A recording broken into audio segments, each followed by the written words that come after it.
report, come with me to the band room. If not, seniors, go to the cafeteria and cry our eyes out. Time to cry.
Yeah, I mean that's been all cleaned out.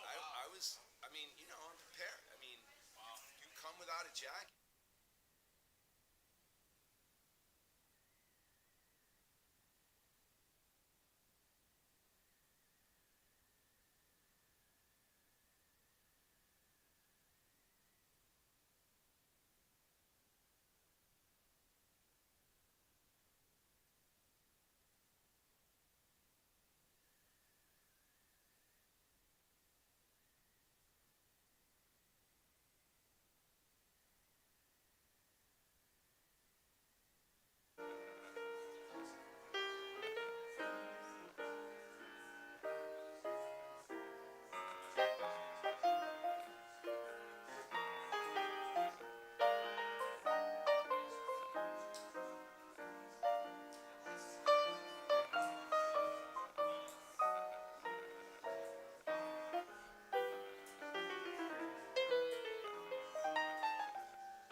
They did, but this key is not working. So that's good because we have some time before we hit the Northridge. This one's working, just not this one. Yeah, yeah. Yeah, I know. That's one of those things. He can come back, and I think, I don't think it's that serious, but yeah, getting any. That's the thing. It's you go and play it, and it throws you off. It's annoying. So anyway, what can you do?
Patrick, where's your sunglasses? Yeah, right.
There we go. Thank you, Dave, for leading us on the bagpipes.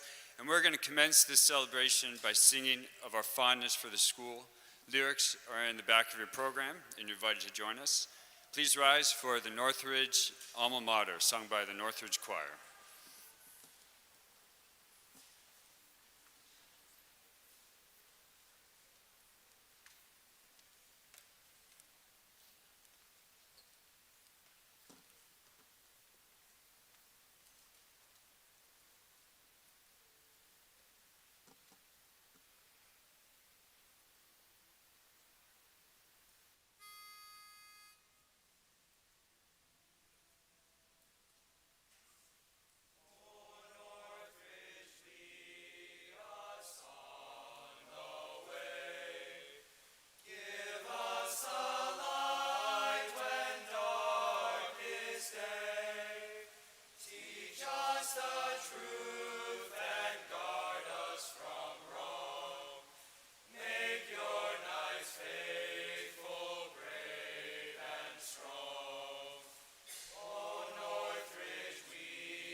and thank you all for joining us. Isn't it wonderful that we're actually here in person? The timing couldn't have been better. A week ago, COVID restrictions would have cut our size in half, and 2 weeks ago, in half again. And I'd like to welcome and thank the many family members and friends who actually were able to join us and coming from out of town. And also to the many friends and family who aren't able to join us but are here present with us via the live stream. And we're so glad that you're able to be with us. This afternoon, we celebrate the accomplishment of these young men who have completed what is probably the most formative time of their life and completed it with success. It is also a celebration of their families, and especially a celebration of you parents who deserve the most credit of anyone in the room.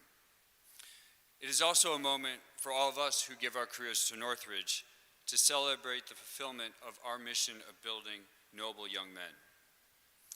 This class has stood out for the camaraderie and their service to the school, especially as leaders of the student body during this past COVID year. They took a difficult year, and through their ingenuity and good spirit, they helped make it a success at Northridge. We're proud of them. They have become true knights of Northridge, and we've become immensely fond of them. We will miss them dearly. And this event is a rite of passage. This moment marks the time when society recognizes these students as adults, as mature men. And so, parents and family members, faculty, students, trustees, and members of the board, it is my honor as headmaster to welcome you to Northridge and to present to you this graduating class of 2021.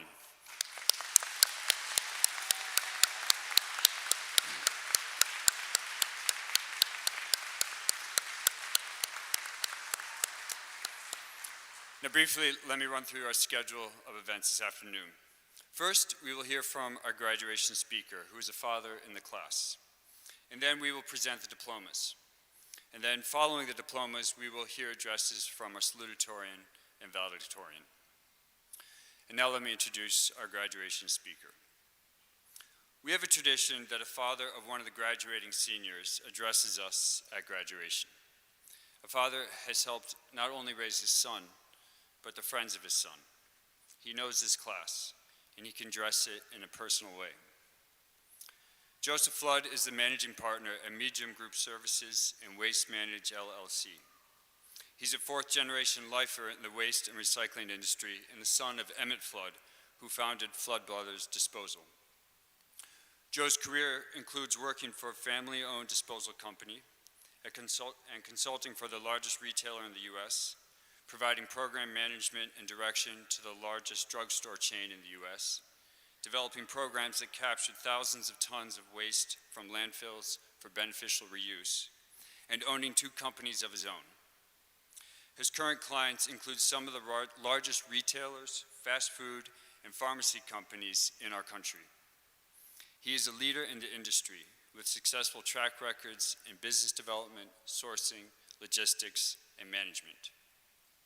Even more importantly, Joe has been married for 37 years to his lovely wife, Angela, who has helped us so much the past few years as a volunteer and officer in the Mothers Club. Joe and Angela have 7 children and 7 grandchildren and currently reside in Glenview. The youngest, Sean, is graduating today. Joe has been a presence at our games and events and knows many of these young men very well. We are grateful and honored that he will be speaking with us today. Please join me in welcoming Joe Flood.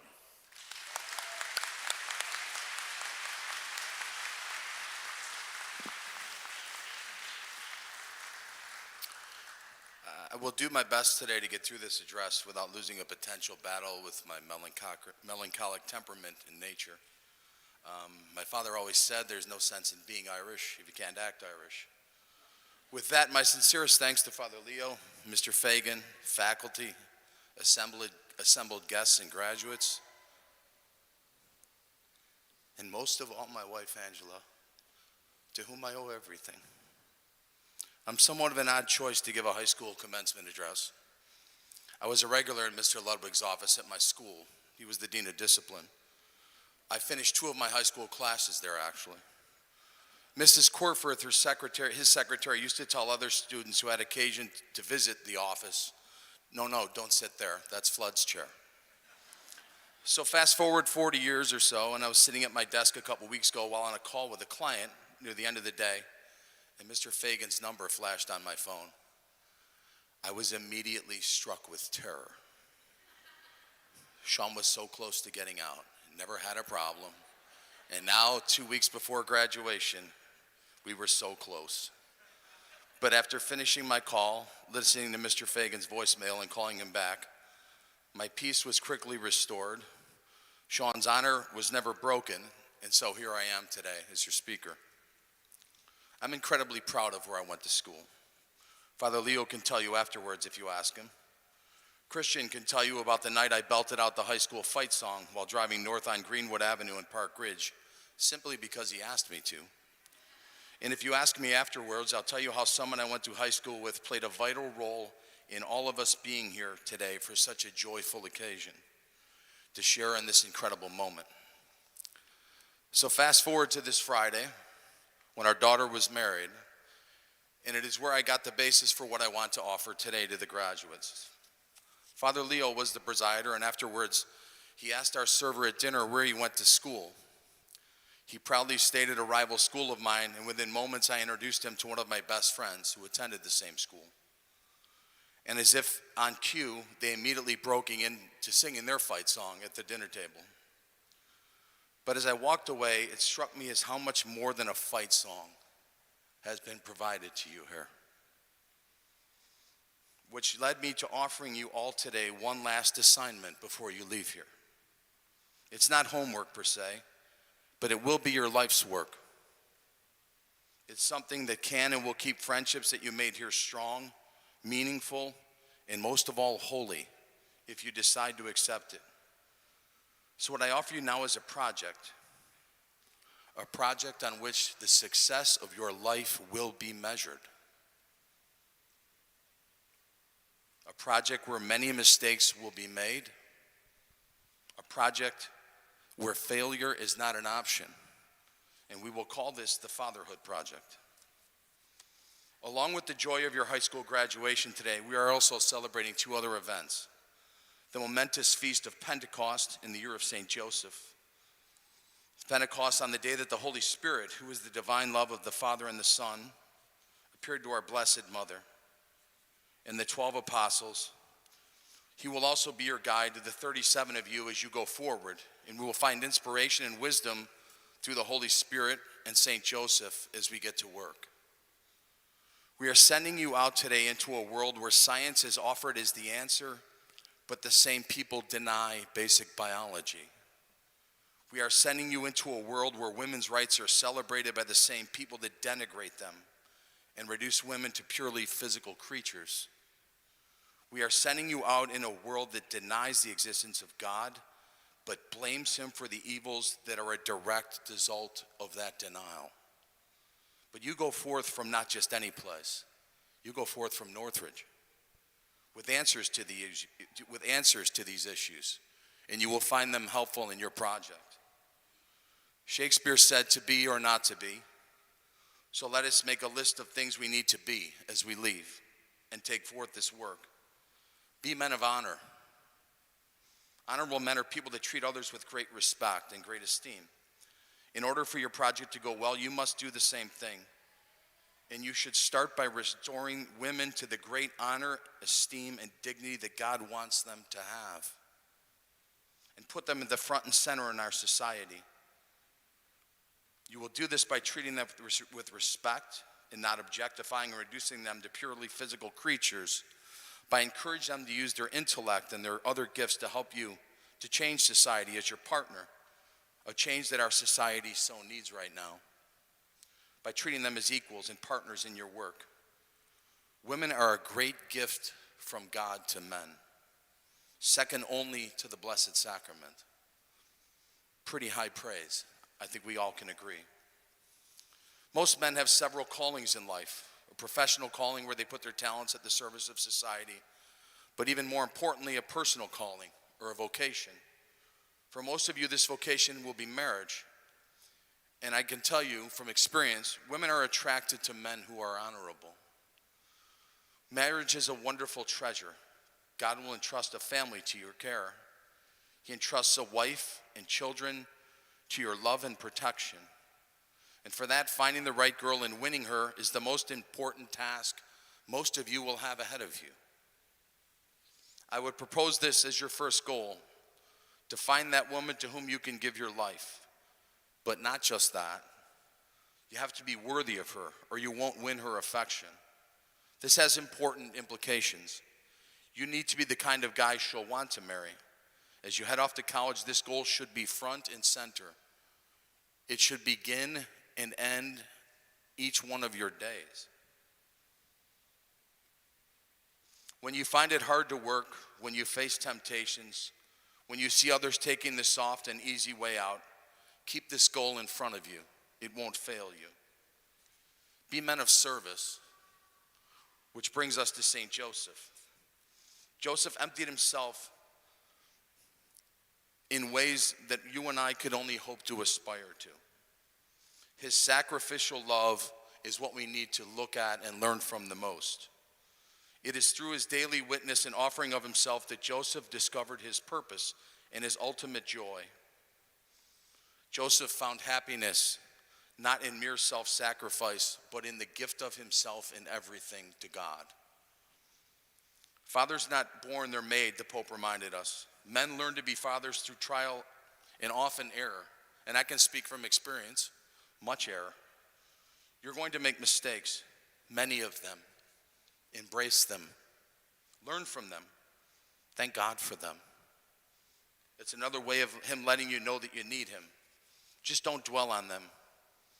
Have a sporting spirit. It will serve you very well. St. Joseph also provides us with a vision of masculinity and fatherhood that runs contrary to the prevailing contemporary narrative for both roles. He does so with incredible humility and tenderness. Be tender. Violence is never the answer. I'm going to say that again. Violence is never the answer. As Pope Francis remarks, our world today needs fathers. It has no use for tyrants who would domineer others as a means of compensating for their own needs. It rejects those who confuse authority with authoritarianism. Be of service without being of servility. Have discussions without being oppressive.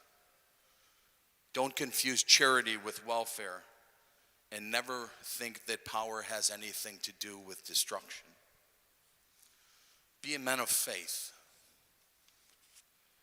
You know, I'm in the garbage business, and I usually get two questions. Are you in the mafia? And have you ever found a dead body in the garbage? And the answer to both of those questions is thankfully no. But truth be told, my grandfather was in the mafia. And his name, I found out after he died, was Charlie Riley. So somewhere at 11th and State, or wherever police headquarters is nowadays, is a list of my grandfather's record from when he was Charlie Riley and he worked for Al Capone. And I bring that up only as an aside because I found all this out after he died. And I never found out that what happened at the age of 42, that he quit drinking and went to Mass every day for the last 29 years of his life. I don't know what inspired him to, but he became a man of faith rather than a man of power and destruction. October 14th, 1967, I'm 5 years old. It was probably the most preeminent, I can't put into words what an effect that day had on me. In a span of 2 hours, my own father taught me everything that would become my life. He went into my room and he woke me up, tapping me on the shoulder. It was still dark out. He was a garbage man at that point in the truest sense of the word. He whispered in my ear, and we got up. And I went to work. And on the way to work, we prayed the rosary. And we got to work, and we got in the truck. And before we started our work, we went to Blessed Sacrament for Mass, which is the parish over by the old Midtown. And in a span of 2 hours, my father taught me everything that I would ever need to live the rest of my life happily. So be a man of faith. Be a man of faith for the world. Be a man of faith for your children. Be a man of conviction. I promise you, you won't regret it. And that your children will thank you for it. The Bible says that the sins of a father last for 3 generations and his goodness for 1,000 years. 15 years ago, I was working for a large company and a mistake was made. And it was not my mistake, but I was involved in the work and the mistake happened before I got there. And as I sat in front of someone who was deeply involved in the mistake and was looking for a way out, someone who I thought was my friend offered me more money than I'd ever made. And because of my father's faith and my grandfather's faith, it was easy to turn it down. Life will offer you all kinds of things that may be hard to turn down. Turn them down anyway. You'll never regret not giving up your integrity or putting a price on it.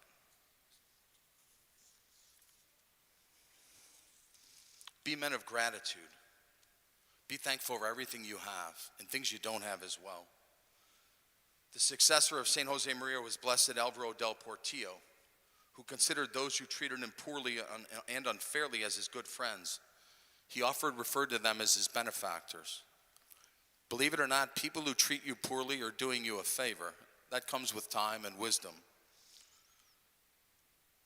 There was a gentleman named Charles Hinton who was put in prison for 30 years for a murder he did not commit. And after finally getting out of jail, someone asked him, what was the biggest thing, the biggest lesson you learned? He said, one does not know the value of freedom until it's taken away. He said, people run out of the rain, I run into the rain. I'm so grateful for every drop, just to feel it on my face. Later, Hinton was interviewed on 60 Minutes, and the interviewer asked him if he was angry at the people who put him in jail. He said he forgave them all. The interviewer asked, but they took 30 years of your life. How can you not be angry? To which he responded, if I'm angry and unforgiving, they will have taken the rest of it. I'd like to conclude by offering a few thoughts. Everything that happens to you is good. Everything is for the good. Be both happy and gracious and have gratitude for what is good in the hope that God will draw good out of whatever seems bad.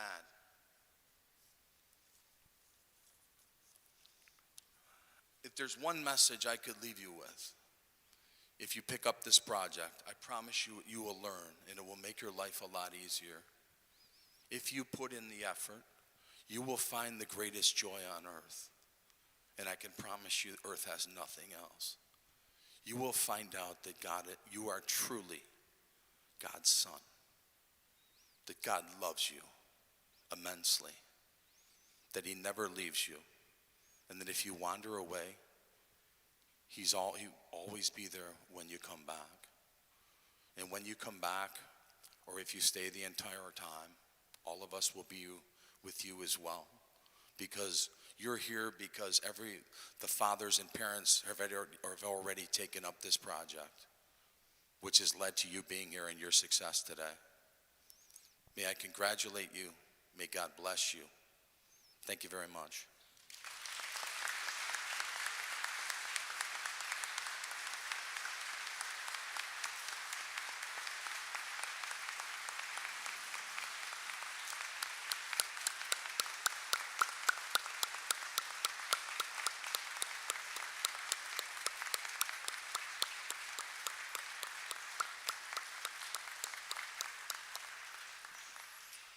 Joe, thank you very, very much.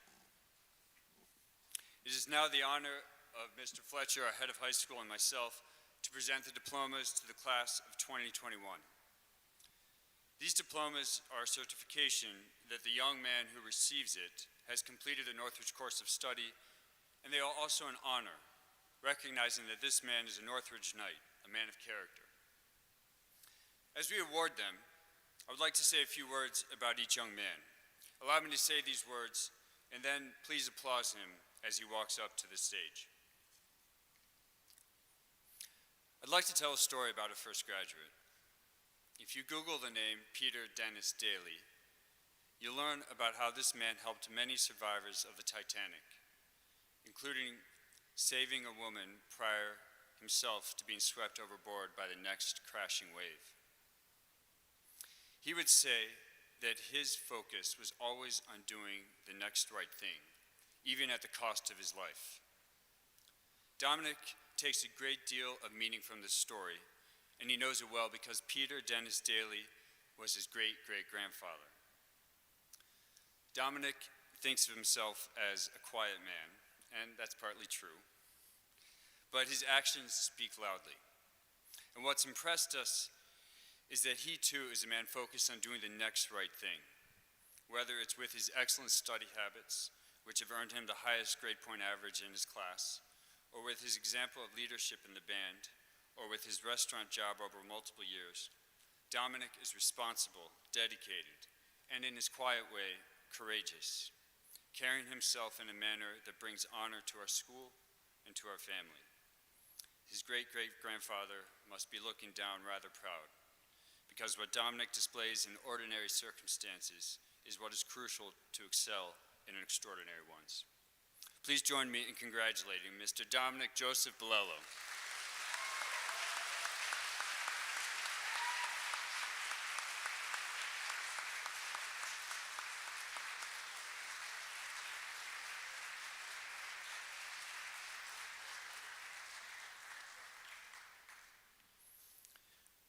One of the many things, and there are many, that stand out about Andrew is his marvelous conviction that people and groups can achieve more that they would ever have thought possible when they have a we over a me mindset. A teammate of Andrew, a younger student who just told me that last week that he admires Andrew so much because he has never seen Andrew without a smile, and that Andrew is always pumping up everyone. And this is 100% true. And it's also visible in the classroom discussions, where he both shares and invites thoughtful perspectives. It's been manifested in his superb accomplishments in 3 sports: varsity cross country, basketball, and track and field. And also as leader of Paladin Hall and as the voice of Northridge, where Andrew's team first, service first mindset and his strong sense of purpose anchors everyone's respect and affection for him and provides a tremendous model for others to follow. Please join me in congratulating Mr. Andrew Gulpan Brockmeyer.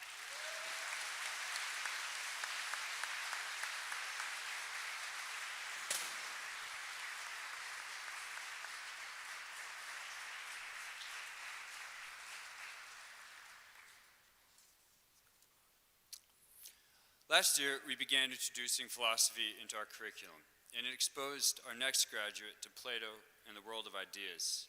And Jack began to read about philosophy and psychology in his free time. Jack mentioned to one of our teachers that he was struck by the insight that the first and greatest victory is to conquer oneself. Now, that may have struck him because Jack didn't always conquer an ingrained inclination towards pulling a few pranks. He might have caused Mr. McGovern to lose some precious hair, but in the midst, there were some real positives that just needed redirecting. For one, Jack was never malicious. He was always just trying to lighten the mood, and we saw that. 2, Jack is incredibly scrappy and creative. And the best example was masterminding the senior prank. 2 weeks ago, they had a mariachi band march in and just start playing down the halls in the classrooms, followed by the entire class. It was fun, classy, lighthearted, and it was the best senior prank that I've seen at Northridge. But beyond that, Jack is always straightforward, he's polite, and he has a huge heart. He will do anything for anybody. And he loves a mental challenge. He joined chess and golf, and that's, I think, why philosophy appeals to him. Jack has matured, especially over the past year, and we're proud of the man he's becoming. He's made good choices this year, including heading off to Indiana University to pursue a degree in business. It's a great choice, and we look forward to seeing him accomplish the very noble goals he has set for himself.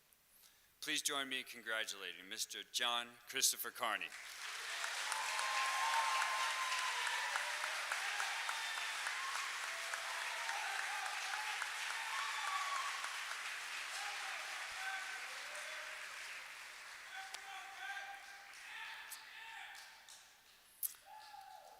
Our Our next graduate cannot be with us today. He had to go back to his home in South Korea. But we hope he's listening. There's a memorable story that we can share about Eddie from his 9th grade year, his first at our school. It was the night of the Poetry Out Loud event, and Eddie was helpful in more ways than one. He helped by vacuuming the gathering room, by arranging tables and chairs, and welcoming students and their parents. But the best was Eddie's recitation of the poem If by Rudyard Kipling. It requires real conviction to deliver well, and Eddie did just that. His performance that evening, especially considering that English is not his first language, revealed a courageous character and spirited personality, qualities that we have continued to appreciate ever since. One line from the Kipling poem begins, "If you can trust yourself when all men doubt you." Eddie is the kind of person who does trust in himself, to stand and deliver in a foreign crowd, and ever since, by giving close attention to his academic work, making the most of his responsibilities, and making well-found educational decisions that will move him toward his lifelong goals. Please join me in congratulating Mr. Junwon Eddie Choi. Eddie, I hope you're there.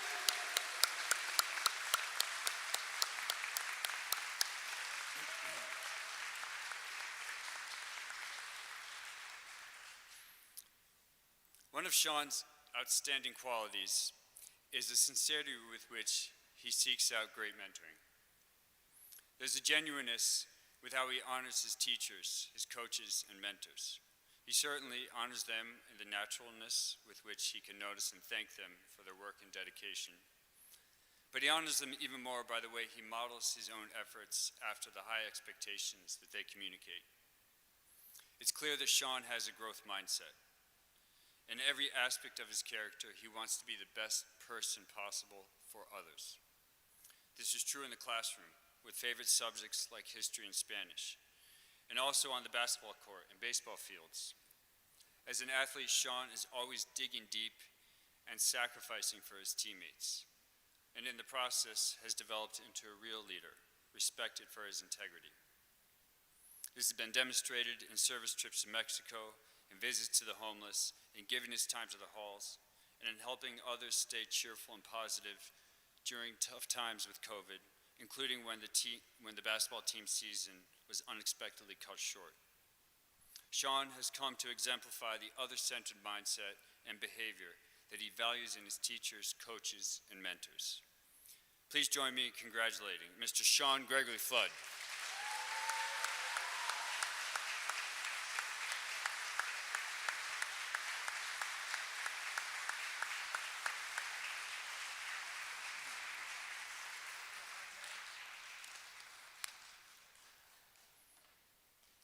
With his passion for the sport of golf, David can easily bend your ear with insights about the game. However, he is even more enthusiastic when he talks about the leadership opportunities within this sport. He's been an encouraging presence among younger players on the team, especially during this last season, when he not only won all conference honors, but was also recognized with a Maroon and Gold Award for his commitment and leadership. It is impressive to see how far David has come during his time at Northridge. Early on, he struggled in a new school that was challenging and where he knew few of his classmates. He was tempted to give up. But today he stands out for his constant positive outlook and unassuming self-confidence. He served Northridge in a variety of ways, as a hall leader, student photographer, and student manager of the basketball team. All of his efforts to become strong in mind and heart will serve him very well for years to come. Please join me in congratulating Mr. David Jose Fuentes.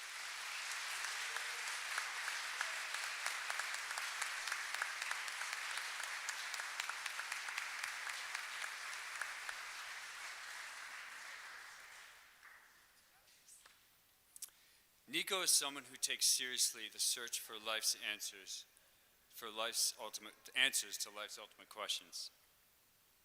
This search is clearly on display in the classroom, with the way he is drawn to the wisdom of worthy people, past and present, but also on display with his dedication to the service of others. Nico has packed food for children in need, provided support to the homeless, and participated frequently in activities of spiritual formation for young people.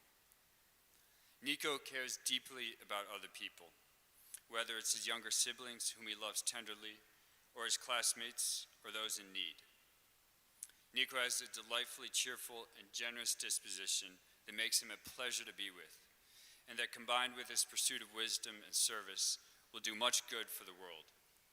Please join me in congratulating Mr. Nicolas Fuentes Brañas.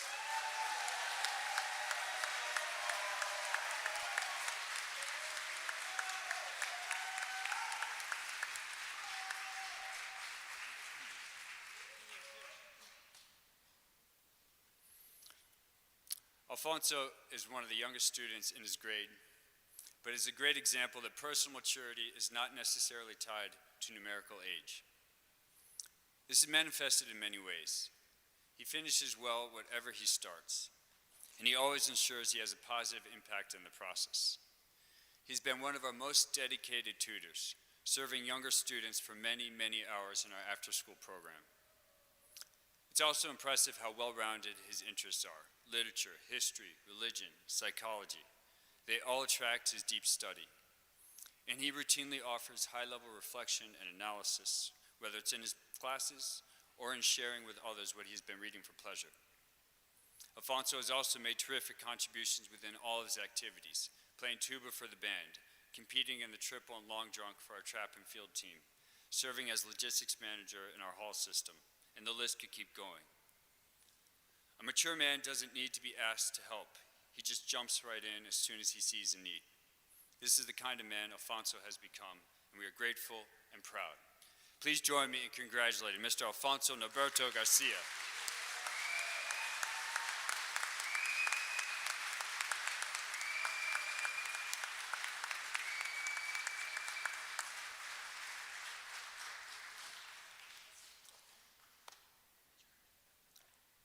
Patrick has many strengths, but two really stand out.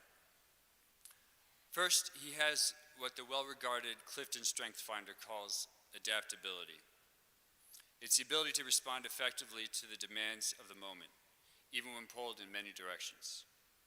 You see this on display with his versatility in the soccer field, with his adjustments in close chess matches, and with keeping pace on the saxophone in our jazz band. Patrick excels in responding to the demands of the moment. Now, Patrick sometimes put this strength in less productive pranks in the classroom. But I mention this not only because of my chance to pull his leg, but because that might cause his friends to overlook a more important aspect of Patrick's character. Patrick cares deeply about other people, and especially about making them happy. Patrick was a dedicated member of the hall team, arriving early to set up events for the younger students. He was a fantastic counselor at camps, and over the year, his adaptability was shown in how well he worked with so many different young personalities. At one camp, he even stepped in as an occasional puppeteer to entertain the kids. Patrick has this incredible ability to adapt, and combined with his bright mind and sensitive heart, we look forward to the positive impact he will have in years ahead. Please join me in congratulating Mr. Patrick William Henratty.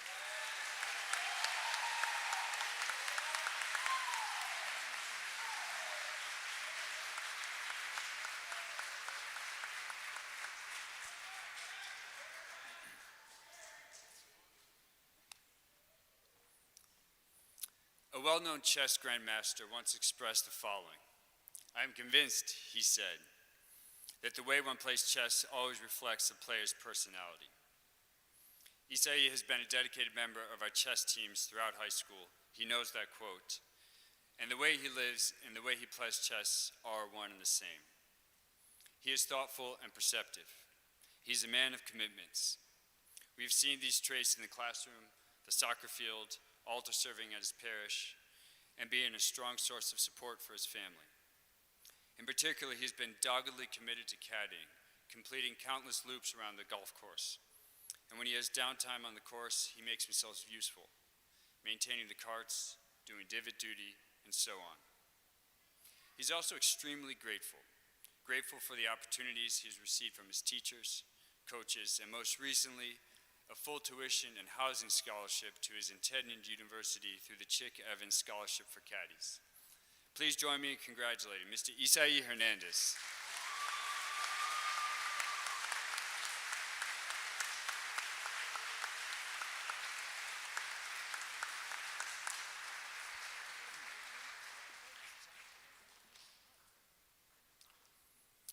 A person is described as strategic when he possesses a distinctive capacity for processing information.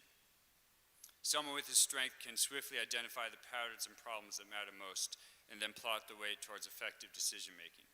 Peter is just such a person. It's one of the reasons he's fascinated by history.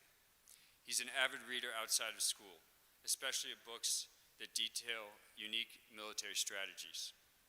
Peter's strategic abilities, along with lots of hard work, also explain why he's been such a successful leader for our chess team. He started playing way back in the 4th grade, probably because these games play a role in his family culture. On the soccer team, another steady commitment of his, Peter can be counted on to anchor the defense. His strategic gifts are on display as he communicates player movements while viewing the entire field in front of him. Peter has many strengths. He is humble. He loves the learning process. He is respectful, tactful, and has a refined and witty sense of humor. He's absolutely dependable. Please join me in congratulating Mr. Peter Henry James.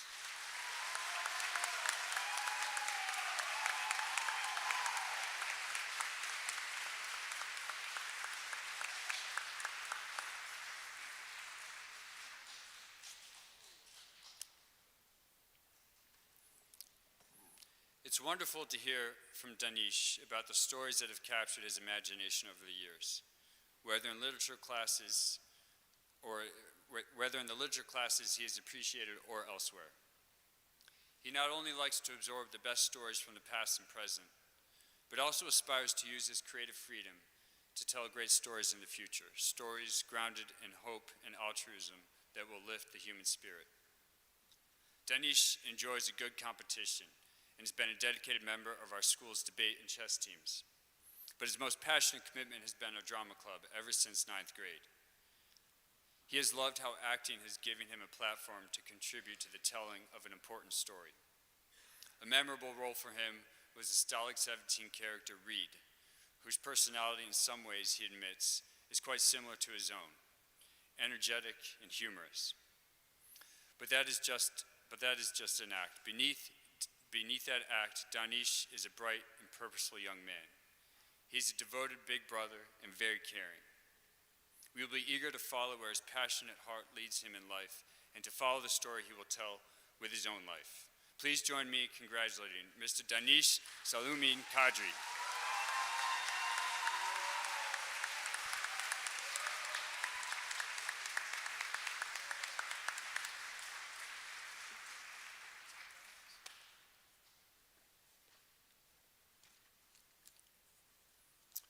Ralph Waldo Emerson, the eminent American poet, once wrote that the only person you are destined to become is the person you decide to be. This is a powerful statement and one with which Christos Kyriakopoulos would heartily agree. It's evident in his outstanding work across the academic spectrum and especially in his favorite subjects of mathematics and history. In the latter subject, he absorbs as much as he can about the wisdom of previous generations amidst all the highs and lows across the centuries. Christos cares deeply about helping others. A great example is his multi-year commitment to coach the middle school basketball program here at Northridge. Players and students alike have appreciated his friendly and confident manner. He's also someone who has no hesitations about striking up a good conversation with just about anyone, even a past governor of Illinois, with whom he initiated a spontaneous greeting some years ago. You will always find Christos in the midst of a group, not just because he loves these conversations, but because he is a very good friend. Christos' outgoing, inquisitive, and respectful manner has been very much appreciated, and we will miss him dearly. Please join me in congratulating Mr. Christos Anthony Kyriakopoulos.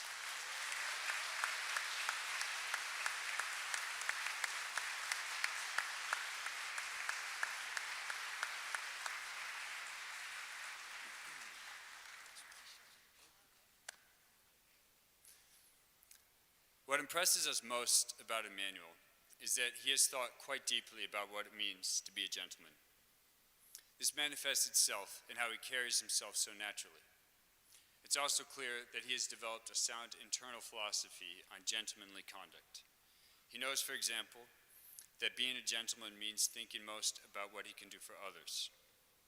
Emmanuel is contemplating a career in healthcare. His loved biological science and anatomy and physiology elective courses were helpful to him, but beyond his affinity for science, Emmanuel has a desire to put his talent at the service of others. He served as fellow actors in the drama club at Northridge, served as customers in his part-time job away from school, and the list could go on. We once heard Emmanuel say that he believes a gentleman is someone who respects everyone and who is respected by everyone. We believe Emmanuel himself is well described by this definition. Please join me in congratulating Mr. Emmanuel Apuya Lobrañez.